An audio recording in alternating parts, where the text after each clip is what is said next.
Welcome to the Healthcare Executive Podcast, providing you with insightful commentary and developments in the world of healthcare leadership. To learn more, visit ache.org. And without further ado, your host.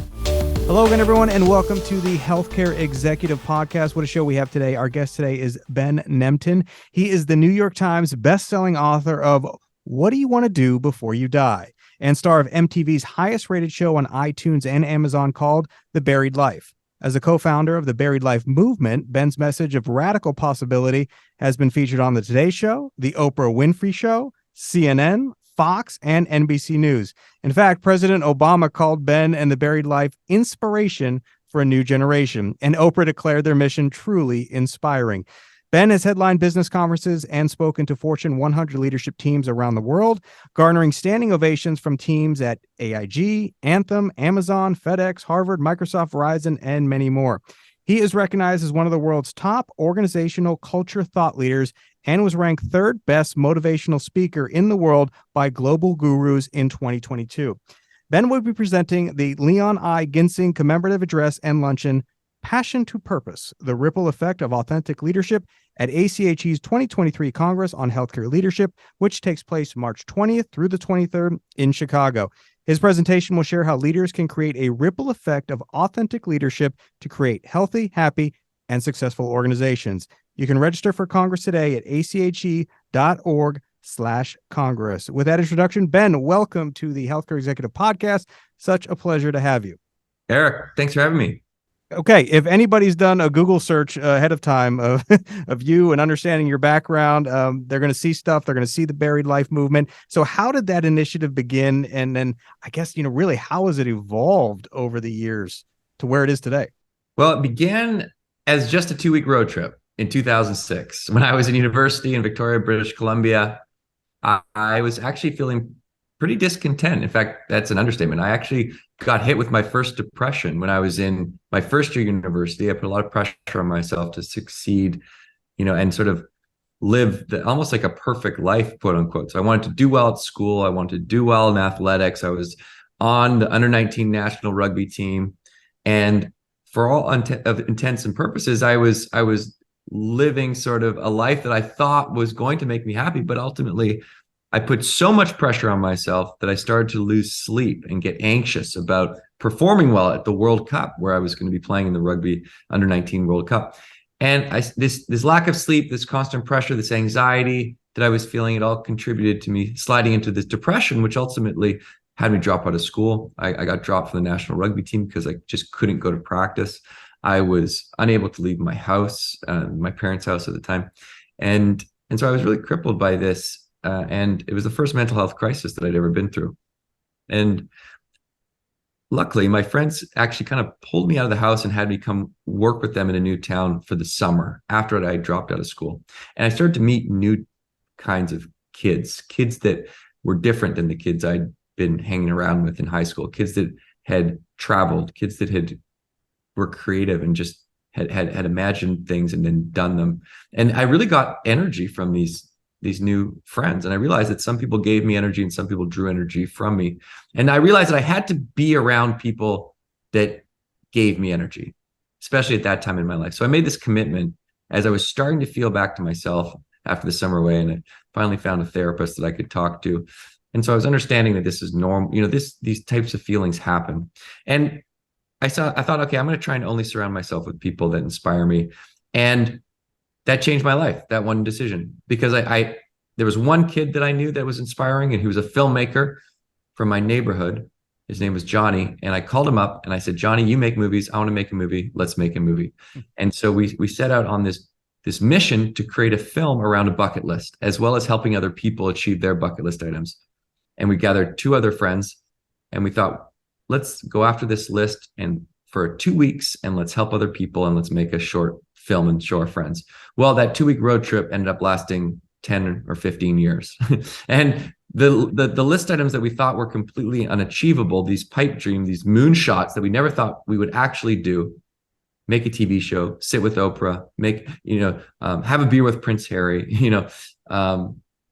they ultimately ended up happening. And we ultimately ended up feeling even more fulfillment from helping other people do things on their list. And so this whole 2-week journey evolved into this journey of self-discovery of who I truly was, and this journey of being true to myself. And ultimately now I'm realizing that that is my life's purpose, is to figure out who I am so that I can be truer to myself, because that allows me to create a bigger impact. That allows me to be happier. That allows me to be more fulfilled and have more energy and really unlock the gifts that only I have. And I think we all have these gifts that only we can give to the world. And I really believe that we actually have a responsibility to do those things because we're the only ones that can do them. And so I started to realize there was these real life lessons that I was learning through this, what began as just a lark, right? It was just for fun, just to go out and do the things we'd always wanted to do and have a laugh. And started to realize, wow, writing down your goals is very powerful. Sharing your goals is very powerful. And ultimately, all these things that we were doing are the things that people regret not doing at the end of their life. So I started looking at research and looking at that people regret the things they didn't do at the end of their life, not the things they did. I started to understand why we're not going after these personal passions. And then I started to connect purpose to mental health. And that when you're doing these things that you love, I mean, obviously you're happier, but also you're a better performer at work. You're a better leader. And when you encourage your teams to do the things that they love, they want to stay. And you create an environment where people feel like they can be their true self, and that unlocks potential. And I think for healthcare, it's really important these days, especially now more than ever, that, given the challenges with workforce, given the financial issues, given the regulatory fluctuations, and all the increased number of challenges, that we show that we care about our team and our people by taking a real interest in who they are and what they're passionate about at work and outside of work. And so that's how this 2-week road trip has evolved into me, speaking 150 times a year. And I want to pull something out of what you just said, because I think it's so important and it resonates so well. And you were talking about going through a mental health crisis there and really looking for inspiration and understanding where your inspiration came from. And so many times when you ask somebody who inspires them, they will reference a historical icon or a sports icon. And then you said it's the people around you that you were looking for inspiration from. And then to go on to, what you also alluded to is you're crossing your own bucket list items off here. Yes, you're taking pictures with Prince Harry and meeting President Obama and sitting here with April, but with Oprah, but you've been able to do this and help other people cross their bucket list items off. So what were some of those achievements that really stood out to you, other people had on their list that you helped them achieve? Well, we found someone sent us a hashtag on Twitter that read hand for Tory. And we clicked on the hashtag, and it turned out it was a group of friends in Ohio that started this hashtag for their friend Tori, who was born with one hand. And her biggest dream was to have a bionic hand, sort of a robotic hand. And as I'm sure you're aware, and other folks listening, that those are rather expensive. And so her family didn't have the means to buy the hand, but her friends wanted to figure out a way to make this happen so she could do things that she hadn't done so far in her life. And so we were able to reach out to a company called Hanger Clinics, who make bionic hands, or these robotic prosthetics. And they gifted us a hand for Tori, and we surprised her with it. And it was an incredibly meaningful experience because she didn't know that what we were doing. And it was actually on stage, which was kind of cool. So it was in front of thousands of people that knew what was going on. She was called up. She didn't know what was going on. So it was a very impactful moment, and she cried. And then I followed sort of the journey afterwards. I go to Ohio and I saw through the process of her getting this prosthetic fit and then using it for the first time, but her friends were also there. So I got to meet her friends. And so she told me afterwards, which was really, I think the cool part was that after this experience, she decided to change her major at university and study social work so that she could start working in the homeless shelter in her small town in Ohio. And she said, because of this experience, it made her want to pay it forward. And that's when I started to understand that there is this ripple effect that happens when you help someone else. Because you don't just help that one person, you end up helping the people connected to them and their family and their friends. And I think this is a very powerful idea because it proves that one person can create an incredible impact. And I think it's incredibly important for healthcare leaders to not only internalize this and understand it, because that can get buried by the day-to-day, by the work, and by being a few degrees away from the inpatient. Even if you're a doctor saving patients' lives, you're not going home with them to see how that impacts their family, right? It's rather impossible to measure that impact, but it's obviously very real. And so to remind them of that, so that they can kind of get re-energized around their purpose, but also to remind their teams of that, and just remind anyone that all actions create reactions. So a small gesture of kindness, a small gesture of gratitude, or helping hand, all of those create this ripple that's hard to measure, but it's very real. And the title of this episode is The Ripple Effect of Authentic Leadership. And it's perfect segue as you were discussing healthcare leaders there. When we discuss the term authentic leadership, we hear bringing your authentic self to work every day. You hear that a lot, but sometimes it's not practiced, or people don't really understand what that means exactly. So what does that mean to you? What does the term authentic leadership mean? It means, first and foremost, being true to who you are and having the courage to express that as you lead. And I think it also means taking a real interest in who the people you're working with are, and having that come from an authentic place. So, what are they interested in? What are they passionate about? What's on their bucket list? How could you maybe just help them as a person? I was talking with a leader just on a Zoom call before this, and it's an entrepreneurial program that he's involved with. And so he was asking different generations that were in the program who their mentors were. And folks in their 50s and 60s, named like 5-6 people that were mentors for them growing up. People in their 40s named 3 or 4, in the 30s, few, and in their 20s, they didn't even understand the question. Like, what do you mean? It's like, so I think that younger folks these days don't have the mentors that older folks had, in the sense that we're doing a lot of things virtually. We're more disconnected. There's a lot more going on. And I think that one way you can really connect and be that quote unquote mentor for your teams is just showing up for them as a human being in any way that you can. And first and foremost, that means taking an authentic interest in who they are and what they want. Help them find purpose at work, help them find purpose outside of work. And I know that can seem like a daunting task, but it's actually not as difficult as you might think to help people achieve their personal passions outside of work. Because the reason why we don't achieve these goals, right? You can call them bucket list items, you can call them dreams, you can call them passions, you can call them goals. They're really the same thing. It's those things that mean a lot to us outside of work, right? That could be in a relationship category. That could be in mental health, physical health. That could be intellectual. What do you want to learn, right? It's not just adventure and travel is what we think about as a bucket list. I like to think about a bucket list as covering all 10 categories of your life. So it reflects all the things that are going to bring you joy and happiness and fulfillment. So as a leader, if you take an interest in that person, you can find 1 or 2 of these things that they're passionate about. And because what we're missing with these things, as I said, is accountability, because there's no deadlines for these things. That's why we push them. There's structures of accountability at work, so we can just check in on this goal every once in a while, and that will actually drive them towards that thing. And that creates a culture where people feel like they can be their true expression. And ultimately, that's a place where you want to work and you want to stay and you want to thrive, is an environment which really encourages you to be your true self.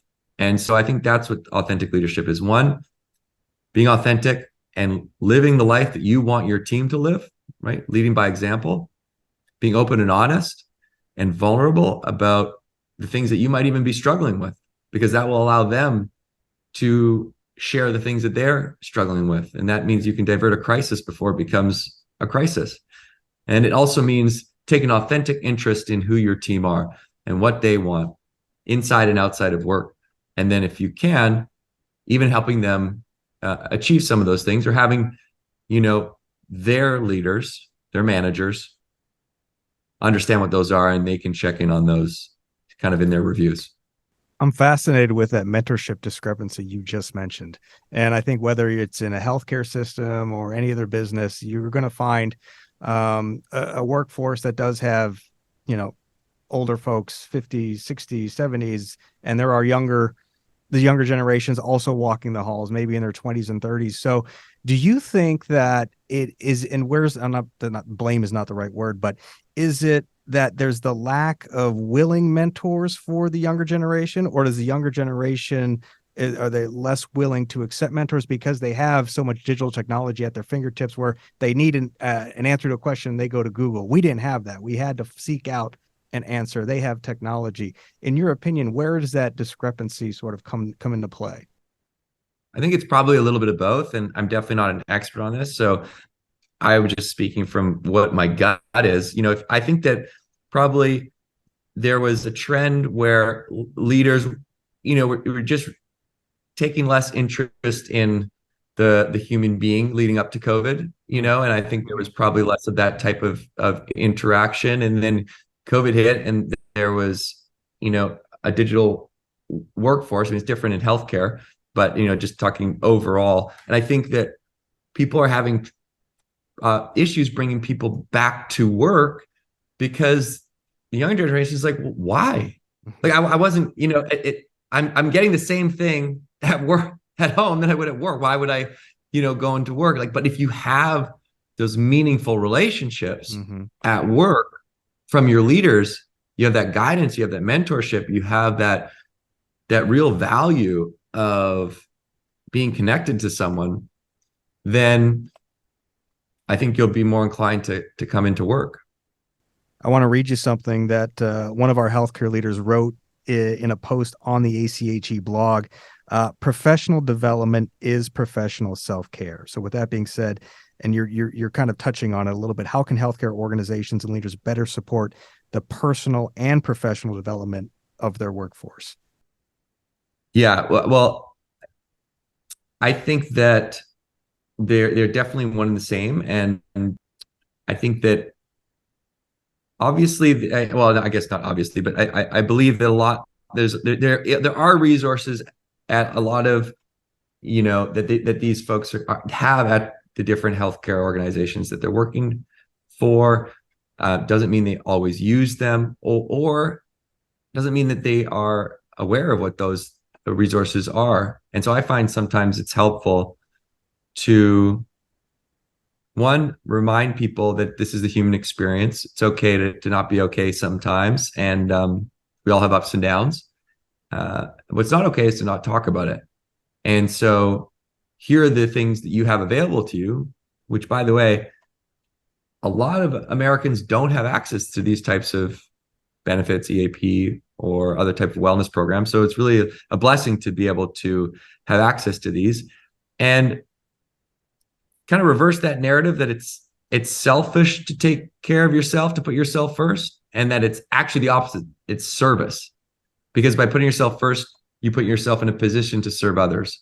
So this idea of new leadership, by putting yourself first, you're able to serve. And that I think it's the same block that we have when we think about taking time off, that we think it's selfish or we feel guilty. But I like to think about it like you don't take time off work, you take time off for work, so that you come back re-energized, you come back, and you also give yourself space to think about solving problems in a creative way. And sometimes we need that space to give ourselves the ability to solve some of these complex problems. So I think that, again, and it comes from the top down, I believe that leading with empathy is such a huge, valuable asset to have. And I believe that comes from sharing some version of your story, whatever you feel comfortable sharing, right? We all have had challenges in our lives. And I think by being able to voice those, at the very least, what you're doing is you're connecting to your team, right?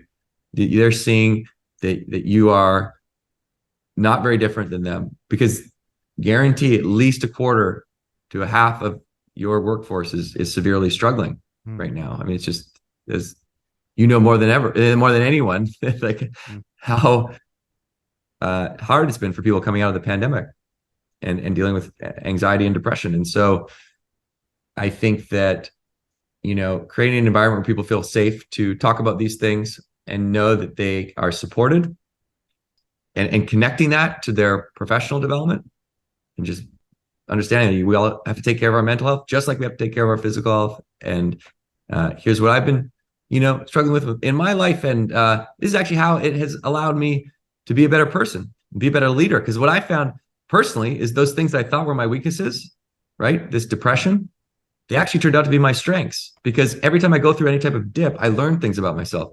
And I learn these habits that are these things that I am forced to figure out that then I can utilize moving forward, right? I found a good therapist. I find that meditation works for me. I find that getting out in nature is something that recharges me, right? I realize that hanging out with people I love actually is really good for me. I need to make sure that I prioritize that, right? Like my mental health toolkit evolves and I add things to it. And I also build empathy for other people that might be struggling, which as a leader is such an important thing, right? Having that firsthand sort of experience of like, yes, I understand what you're going through right now. And that comes back to like understanding the person. Ben, one of the other leadership philosophies we mentioned in your intro was this message of radical possibility. Can you break that down for us and what that means for healthcare leaders? So I have surprised myself with what is possible over and over again, to the point where now I have no choice but to believe that anything is possible, because I've done things that I actually previously in my life did not think were going to happen. So I forced myself to believe that anything's possible. And I think everyone has the ability to prove to themselves that these things are possible. If you think about in the history of mankind, pretty much everything we have right now, at some point, people thought was impossible. Mm-hmm. And now it's possible. So anything we think is possible, likely will happen. It's just a matter of time.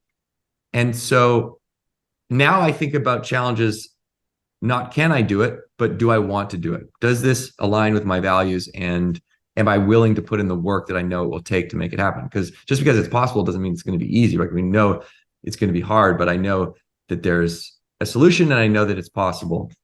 And I think, healthcare leaders are facing a lot of impossible challenges right now. And so I think one thing that is important is to remember to celebrate the wins and not always just look at the next challenge, because that is never ending. So it's re-energizing to celebrate the wins. And it's good for your team to remind themselves that they have been resilient and they have overcome these challenges and they've succeeded. So I find that to be a good practice, as well as, understanding that, and this is what I'll talk about in my keynote, what are simple steps you can take to build inspiration through action? And what are simple ways that you can create accountability within your team to drive, everyone forward and move through the blockages like fear, either the fear of what other people think or the fear of failure. And those are the main things that stop us. So, those are some of the things that I'm excited to share in the keynote. Well, while we have you and on that topic, without giving everything away, you just talked about simple steps. Anything else attendees can look forward to hearing from you during that address? Yeah. So I think, some of the first things you can do, one is to write down your goals, which seems simple, but it's actually really powerful. One, because it creates accountability.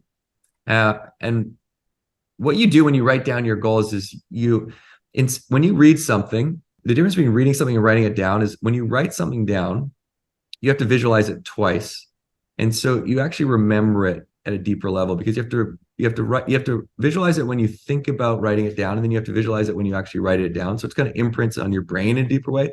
So it begins this process of reminding you that this thing is important to you. And you also are forced to slow down to actually think about what is the thing that is very important. And and you start to build this accountability because you've taken something that doesn't exist and now it's real. And then I think it's important to talk about these goals, whether they're personal or professional, because then you start to build accountability by really you think about, well, I'm accountable to this person that I just shared this with. And so that's also important. Like if I tell you my goal is to write a book and like I bump into you in 6 months and you're like, hey, how's the book coming? I think, well, I better start writing that book. Like it's just, you start to feel accountable because you've shared these goals. And I think it's also important to start to think about like, what are the simplest ways that you can start to move even just a small amount forward towards this thing, so that you can start to create some inspiration by taking small steps of action and, asking for help from other people, which sometimes is hard to do. But the only way that we've crossed anything off our list is through the help of other people. And that, right, of course, they can only help us because we shared. And so you really have to move through the fear of what other people think or the fear of failure in order to ask for help and in order to share. And so this is the number one thing that stops us from going after our personal passions is fear. And so you kind of look at, okay, let's look at the fear of what other people think. Well, the truth is, like, people just aren't thinking about you as much as you think they are. Like, they're just thinking about themselves and what other people are thinking about them. So it's sometimes more of a made up fear. And the fear of failure is a very real fear. But these are just taxes you have to pay to achieve anything great, right? They don't go away. This discomfort that you feel really is growth at the end of the day, because you learn things about yourself. But it's uncomfortable to learn things. It's not easy. So you sort of have to pay that tax in order to move the ball forward. Just because I'm curious, is it healthy to mix personal and professional goals on the same sort of page? If you're writing them down, I want to increase revenue next year, but I also want to hike more. Or is it important to bucket those?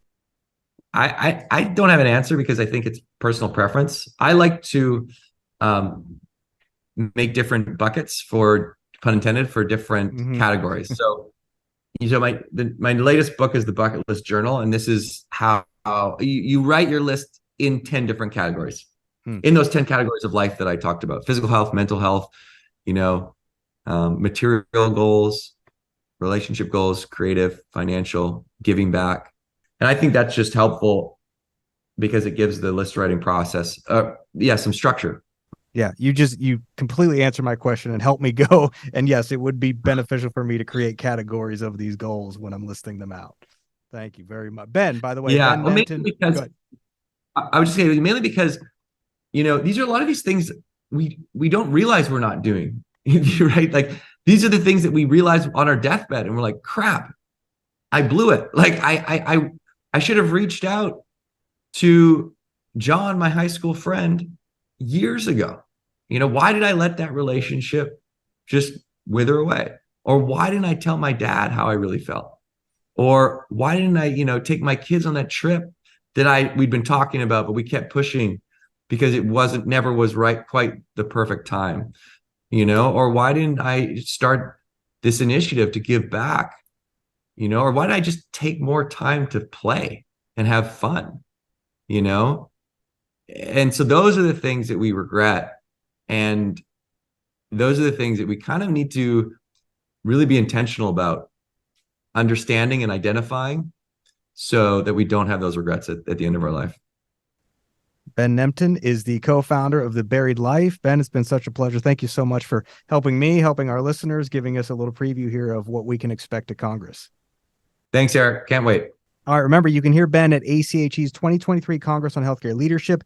That will take place March 20th through the 23rd in Chicago. To learn more and register, please visit ache.org/Congress. And thank you so much for listening today. We'll, of course, catch you next time right here on the Healthcare Executive Podcast from ACHE. This has been the Healthcare Executive Podcast, brought to you by the American College of Healthcare Executives. If you've enjoyed the show, please consider rating and reviewing on iTunes or your podcasting app of choice. And for more information, find us online at ache.org.